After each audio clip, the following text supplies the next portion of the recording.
जरा कल्पना कीजिए बच्चों, एक ऐसे शहर की ना, जहां जहां कोई एक ही इंसान सारे काम करता हो। अरे बाप रे, मतलब एक इंसान सब कुछ। हाँ बिल्कुल। मतलब वही इंसान खाना उगाता है, वही सड़कें बनाता है और वही शहर की सुरक्षा भी करता है। सुनने में ये पूरी तरह से असंभव और अव्यवहारिक लगता है ना। हाँ, मतलब एक इंसान सब कुछ कैसे कर सकता है भला? ये तो प्रैक्टिकल ही नहीं है। एकदम सही। लेकिन ना सूक्ष्म स्तर पर, मतलब माइक्रोस्कोपिक लेवल पर, एक अमीबा बिल्कुल यही करता है। वो एक कोशिकीय या कहें तो यूनिसेल्यूलर जीव है, और उसकी वो एक अकेली कोशिका ही सब कुछ करती है। बिल्कुल। मूवमेंट से लेके खाना पचाने और गैसों के आदान प्रदान तक का सारा जिम्मा उसी एक सेल पर होता है। एक तरह से वो वन मैन आर्मी है। हाँ, वन मैन आर्मी। लेकिन जब बात विशाल पेड़ों या हमारे शरीर की आती है ना, तो ये वन मैन आर्मी वाला मॉडल बिल्कुल काम नहीं करता। तो बहुत बहुत स्वागत है बच्चों, आज के इस बेहद खास और ऊर्जा से भरे हुए डीप डाइव सेशन में। और आज की ये क्लास ना कोई आम क्लास नहीं है, एकदम नहीं। आज माहौल बिल्कुल ऐसा होगा जैसे किसी प्रीमियम पेड बैच की क्लास चल रही हो, जहां हम विज्ञान को सिर्फ रटेंगे नहीं, बल्कि ऐसे समझेंगे कि भविष्य में नीट और जेई जैसे प्रतियोगी परीक्षाओं के लिए आपकी नींव एकदम मजबूत हो जाए। बिल्कुल, और इसीलिए तो हम यहाँ हैं। रटना नहीं है, कॉन्सेप्ट को फील करना है। सही कहा।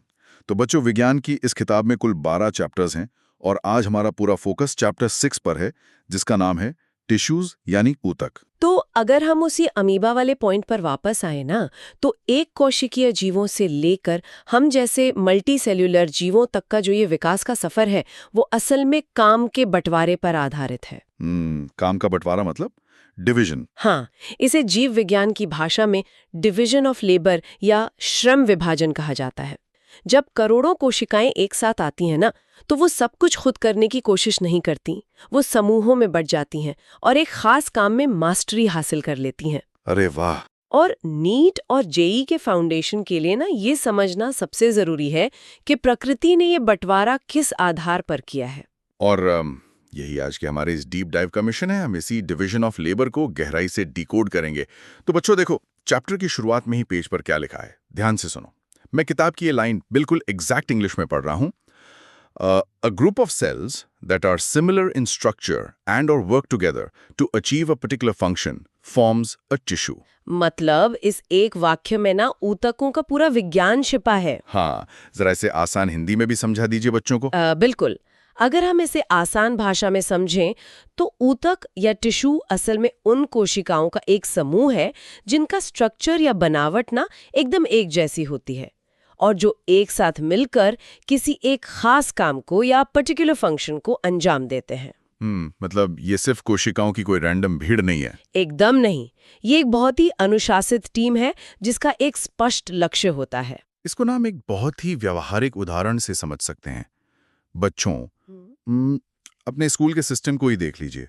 स्कूल में अलग अलग डिपार्टमेंट्स होते हैं ना। हाँ, जैसे स्पोर्ट्स और पढ़ाई के अलग। बिल्कुल। स्पोर्ट्स टीचर सिर्फ खेल सिखाते हैं, वो क्लास में आकर मैथ्स के फॉर्मूले तो नहीं पढ़ाते। और मैथ्स वाले टीचर सिर्फ गणित पढ़ाते हैं, वो बास्केटबॉल कोर्ट में नहीं जाते सिखाने। हाँ, और ऐसा क्यों किया जाता है? ताकि काम में उच्चतम दक्षता आ सके, मतलब हाईएस्ट पॉसिबल एफिशिएंसी। सही बात है। जब एक इंसान एक ही काम रोज करता है, तो वो उसमें एक्सपर्ट हो जाता है। हमारे शरीर में भी बिल्कुल यही डिपार्टमेंटलाइजेशन चल रहा है। ये तुलना ना बिल्कुल सटीक है। शरीर के अलग अलग ऊतक अलग अलग डिपार्टमेंट्स की तरह ही काम करते हैं।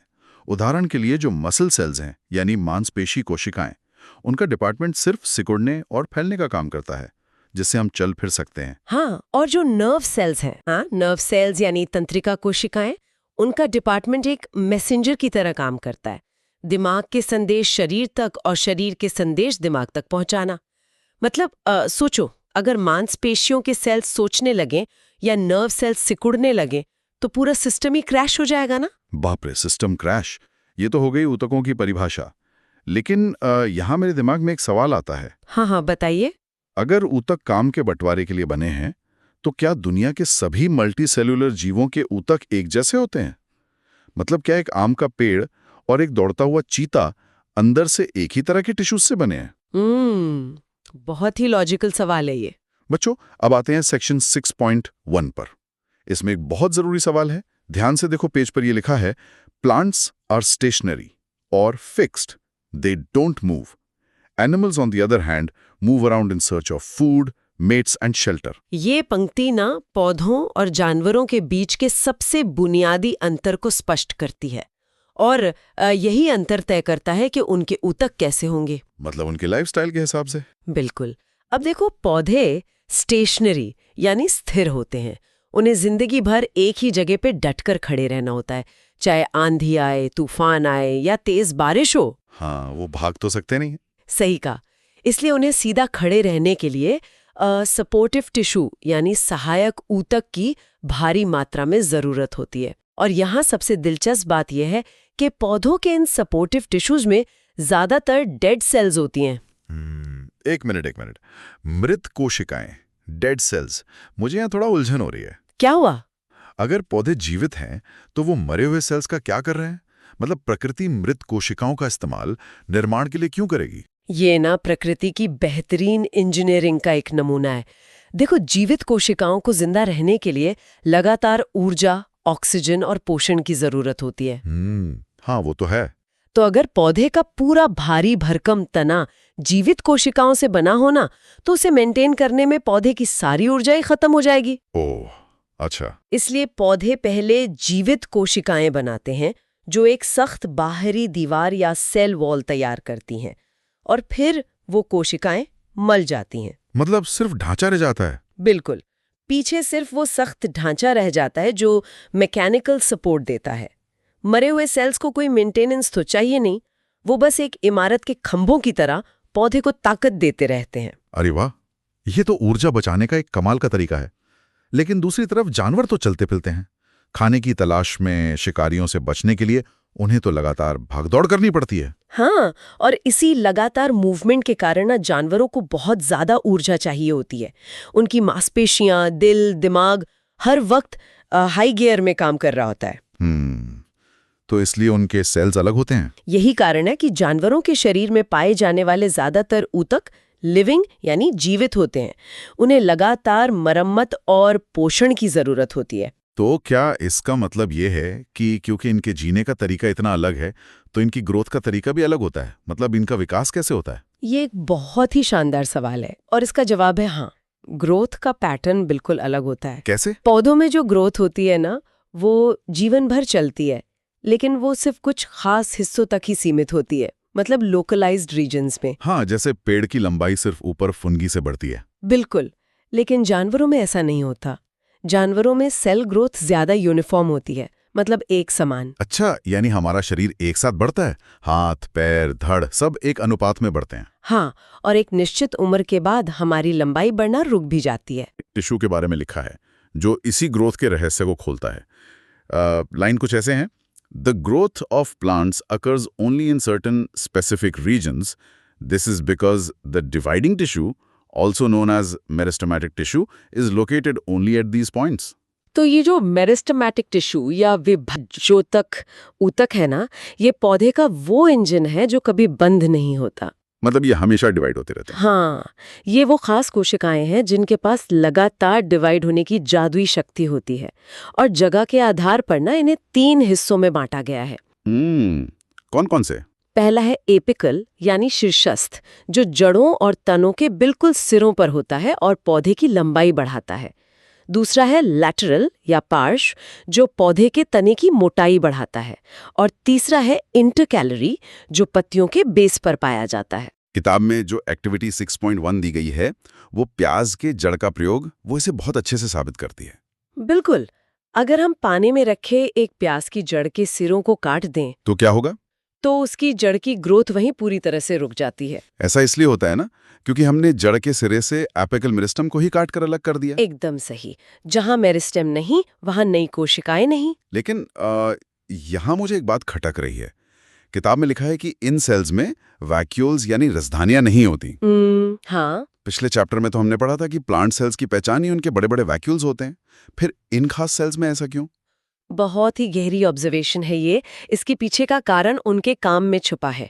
देखो, वैक्यूल्स का मुख्य काम होता है सेल के लिए खाना, पानी और वेस्ट मटेरियल स्टोर करना। मतलब वो एक तरह से सेल के गोदाम होते हैं, बिल्कुल। लेकिन मेरिस्टोमैटिक सेल्स का काम स्टोर करना नहीं है, उनका काम है सिर्फ और सिर्फ तेजी से डिवाइड होना। ये बहुत एक्टिव होते हैं, इनके पास डेंस साइटोप्लाज्म होता है, मतलब सघन कोशिका द्रव्य।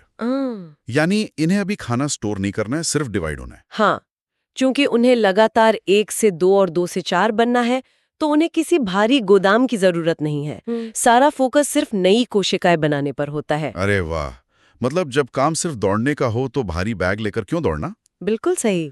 लेकिन क्या ये कोशिकाएं जिंदगी भर सिर्फ डिवाइड ही होती रहती हैं?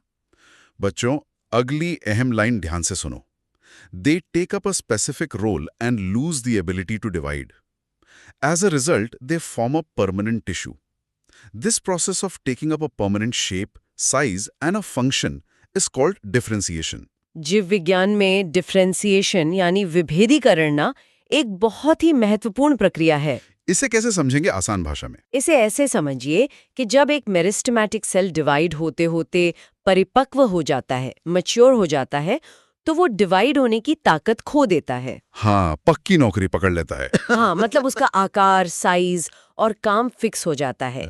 इसी प्रक्रिया को विभेदीकरण कहते हैं और इसके बाद वो सेल परमानेंट टिश्यू बन जाता है। पक्की नौकरी वाला ये कॉन्सेप्ट बहुत मजेदार है। अब ये परमानेंट टिश्यू यानी स्थायी ऊतक भी अलग अलग प्रकार के होते हैं ना? हाँ। सबसे पहले आता है सिंपल परमानेंट टिश्यू, जिसमें सबसे आम है पैरेन्काइमा यानी पैरेन्काइमा। ये वो ऊतक है जिसका काम मुख्य रूप से खाना स्टोर करना है। और फिर एक बहुत ही जरूरी परत आती है जिसे एपिडर्मिस कहते हैं। ये पौधे के शरीर की सबसे बाहरी परत है, बिल्कुल हमारी त्वचा की तरह, जो उसे सूखने से बचाती है। और अगर हम इस एपिडर्मिस को किसी माइक्रोस्कोप के नीचे देखें ना, खासकर किसी पत्ती की सतह पर, तो हमें एक बहुत ही जटिल तंत्र नजर आता है। पत्ती की सतह बिल्कुल सपाट नहीं होती। हाँ, और बच्चों किताब से स्टोमेटा की लाइन पढ़ता हूँ, सुनो। These pores are called stomata. Stomata are enclosed by two kidney-shaped cells called guard cells. ये स्टोमेटा ना पौधे की नाक की तरह काम करते हैं। वायुमंडल से गैसों का आदान प्रदान या गैस एक्सचेंज इन्हीं सूक्ष्म छिद्रों के जरिए होता है। और जो दो गार्ड सेल्स होते हैं वो दरवाजे के गार्ड की तरह काम करते हैं ना? बिल्कुल। जब उनमें पानी भरता है तो वो फूल जाते हैं और स्टोमेटा का छिद्र खुल जाता है। जब पानी निकलता है तो सिकुड़ जाते हैं और छिद्र बंद हो जाता है। इसी रास्ते से ट्रांसपिरेशन यानी वाष्पोत्सर्जन भी होता है। तो ये तो हो गए सामान्य ऊतक। लेकिन जब पौधों को पानी जड़ों से लेकर एकदम फुनगी तक पहुंचाना हो तो वो कैसे करते हैं? इसके लिए उनके पास कॉम्प्लेक्स टिश्यू यानी जटिल ऊतक होते हैं। इनमें सबसे प्रमुख है जाइलम और फ्लोएम। जाइलम और फ्लोएम। जाइलम जड़ों से पानी को ऊपर खींचता है और फ्लोएम पत्तियों में तैयार खाने को पौधे के हर हिस्से तक पहुंचाता है। तो पौधों की ये इंजीनियरिंग तो हमने अच्छे से समझ ली। बिल्कुल। लेकिन अब बात करते हैं उनकी जो लगातार मोशन में है। अब आते हैं सेक्शन 6.3 पर, जहां एनिमल टिश्यूज की बात है। बच्चों, पेज पर देखो खून के बारे में क्या लिखा है। Blood has a fluid liquid matrix called plasma in which red blood corpuscles RBCs, white blood corpuscles WBCs and platelets are suspended. यहाँ ये समझना बहुत जरूरी है कि खून असल में एक कनेक्टिव टिश्यू है यानी संयोजी ऊतक। एक मिनट, कनेक्टिव टिश्यू। ऊतक सुनकर ऐसा लगता है जैसे कोई ठोस चीज होगी। खून तो तरल होता है ना, लिक्विड, फिर वो टिश्यू कैसे हो सकता है? यही तो इसकी खासियत है। ऊतक की परिभाषा क्या थी? कोशिकाओं का समूह जो एक खास काम करे। खून में अलग अलग कोशिकाएं एक तरल पदार्थ में तैरती हैं जिसे प्लाज्मा कहते हैं। मतलब अगर ये ठोस होता तो नसों में बह ही नहीं पाता। बिल्कुल। ये गैसों, पचे हुए भोजन और वेस्ट मटेरियल्स को शरीर के अलग अलग हिस्सों तक पहुंचाता है, शरीर को कनेक्ट करता है, इसलिए कनेक्टिव टिश्यू है। और इसके अंदर जो RBCs हैं वो ऑक्सीजन पहुंचाते हैं, WBCs बीमारियों से लड़ते हैं और प्लेटलेट्स प्लम्बर की तरह चोट लगने पर खून जमाते हैं। एकदम सही। और कनेक्टिव टिश्यू में एक और नाम आता है एडिपोज टिश्यू यानी वसा ऊतक। ये फैट स्टोर करता है और इंसुलेटर का काम करता है। तो अब ट्रांसपोर्ट तो हो गया, लेकिन हम जो ये हाथ पैर हिलाते हैं वो कैसे मुमकिन है? इसके लिए है मस्कुलर टिश्यू यानी पेशीय ऊतक। मैं लाइन पढ़ता हूं। Muscular tissue consists of elongated cells, also called muscle fibers. This tissue is responsible for movement in our body. ये मूवमेंट इसलिए हो पाता है क्योंकि इन लंबी कोशिकाओं के अंदर खास तरह के प्रोटीन्स होते हैं जो सिकुड़ते और फैलते हैं। और इसमें भी वॉलंटरी और इनवॉलंटरी मांसपेशियां होती है ना? हाँ, ऐच्छिक और अनैच्छिक। जो हमारी इच्छा से काम करे वो वॉलंटरी, और जो अपने आप काम करे जैसे आहार नली वो इनवॉलंटरी। और हृदय की मांसपेशियों के लिए तो एग्जैक्ट लाइन याद दिया है, the muscles of the heart show rhythmic contraction and relaxation throughout life. These involuntary muscles are called cardiac muscles. जरा सोचिए, बाकी मांसपेशियां थक जाती हैं लेकिन कार्डियक मसल्स जीवन की आखिरी सांस तक बिना रुके धड़कती हैं। सच में एक चमत्कार है। लेकिन इस पूरे ब्रह्मांड को कंट्रोल कौन कर रहा है? वो है हमारा नर्वस टिश्यू, यानी तंत्रिका ऊतक। बच्चों, सभी सेल्स में स्टिमुलाई के प्रति प्रतिक्रिया करने की क्षमता होती है। लेकिन नर्वस टिश्यू के सेल्स, जिन्हें न्यूरॉन्स कहते हैं, उन्होंने इसमें मास्टरी कर ली है। वो संदेश दिमाग तक पहुंचाते हैं। न्यूरॉन्स के लिए लाइन पढ़ें तो an individual nerve cell may be up to a metre long, 1 metre लंबी कोशिका। हाँ, इसमें डेंड्राइट सिग्नल रिसीव करते हैं और एक्सॉन नाम की लंबी पूंछ से सिग्नल दिमाग तक जाता है, पलक झपकने से भी तेज।